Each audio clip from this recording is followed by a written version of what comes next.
One of the best setup openings to employ in chess as a beginner or an intermediate is known as the King's Indian setup, which actually can be played with both sides, and it's a great tool to kind of get you going, get you developed, and play the middle game from there. So let's jump into it.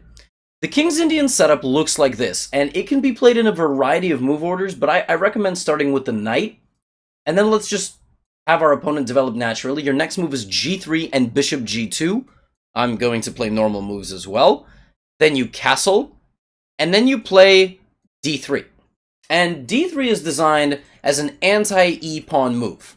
Okay, so the reason you can play d3 a little bit earlier, like for example, what if I played like this and I took the full center? That's all right. You need to not get attacked. That's why the pawn comes to d3, and then in a slightly different move order, we reach again our little shelter for the bishop, the fianchetto, and the castle with the king. Now, this structure is very, very interesting, and the next few developing moves, especially if you're first starting out, you can finish your development in the following ways. You've got to commit this bishop, so that will either happen on g5 and then make this capture if you're attacked. But let's say, you know, your opponent does this and you can't bring the bishop out this way. Then you can go b3. So something like h6, b3, you develop the bishop out this way, and then you can put this knight like this. And all of this is setting up an eventual pawn push in the center of the board, either to e4 with your e-pawn 2 squares, or either with your c-pawn. You cannot, and I recommend that you do not do both, because what will happen is you will block in your pieces. But I recommend that you choose one of the two, so that you have some sort of command in the center of the board, and then you try to play from there. Now, the King's Indian is very flexible. It's very tough to kind of predict exactly how our opponents are going to set up. But generally, from here on out, we are going to usually start to try to create an attack on the same, like this, just hypothetically speaking. We're going to try to create a kingside attack. And usually that involves either moving the knight to h4 or back to e1. And I know it's like, wait, what? Why would I undevelop my pieces? Well, now you want to start some sort of f-pawn attack. So something like f4 to then mobilize the forces that way. And that also can be played in the same regards with knight h4. So once you get kind of out there playing with your pieces, you're going to start to learn the dynamics between the knights and the bishops and how they work together. Now, you don't necessarily have to play on the king side. You also could employ a strategy, of expanding on the queen side. That's also completely okay and completely reasonable. But this is the King's Indian setup with the white side. All right, that's in 3 minutes. Congratulations, you learned it. Another way, if you don't like your pieces positioned in this way, as I said, you can develop your pieces out like this, make this trade, and the reason why I say this is that this allows you to play your knight out to c3 with pressure on d5, and then after castles, again, trying to put this pawn in the center, and it's okay for you to have your knight attacked. You can swing your knight back, and you're looking for this aggressive f-pawn push. You should remember this, because once we flip the board here in a moment, this is exactly what you're going to get with the black pieces as well. So let's flip the board, all right? Let's flip the board. Here we go. The King's Indian can be played, can be played against anything that white plays. I'm going to start out with e4, because with e4, you actually do have to move the pawn first. If you move the knight right away, you're just going to get attacked. You're in a totally different opening called the Alekhine defense. This is not what you want. So with black, I would say just play d6 first. All right, play d6 first. Now, this is not called the King's Indian defense with black, but it's the King's Indian setup. It's called the Pirtz defense. And you should be familiar with white's two most critical attacking methods. There is the Austrian attack, the three-pawn attack. You will need to know a weapon here of some sort, and basically white just, tries to get aggressive and blow you off the board very quickly. Go look at a couple of videos or top-level games with the Austrian attack. It does not win for white. It's just a little bit scary to play with the black pieces.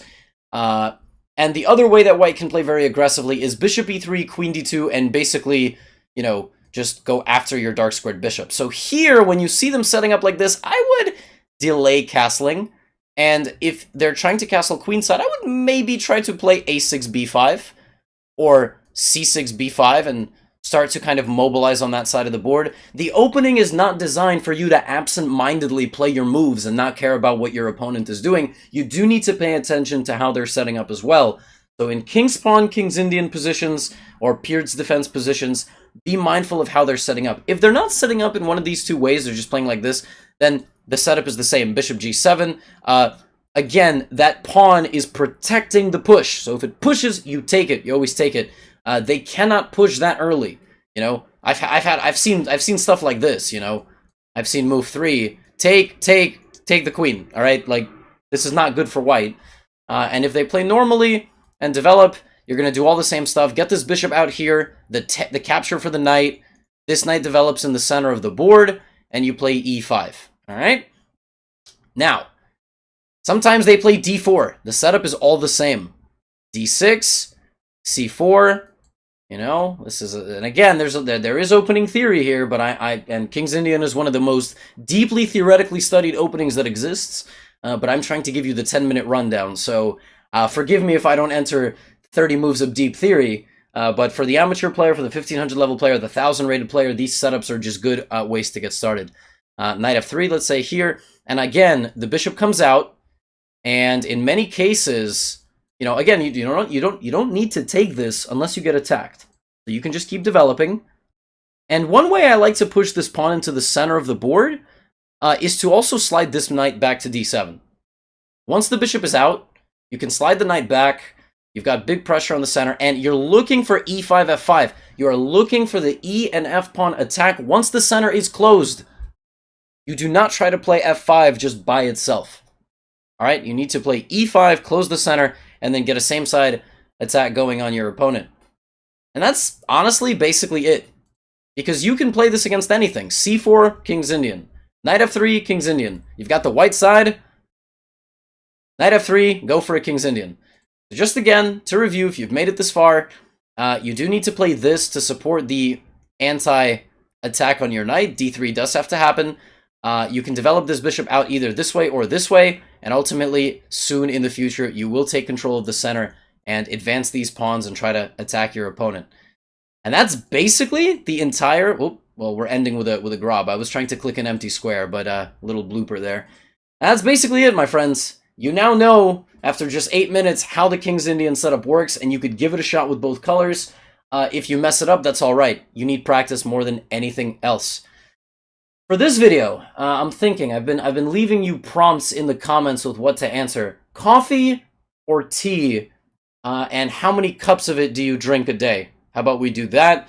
As always, like the video if you've enjoyed it. Share it with somebody who needs an opening or wants a couple of basic opening tips. And subscribe if you haven't. I'll see you in the next video.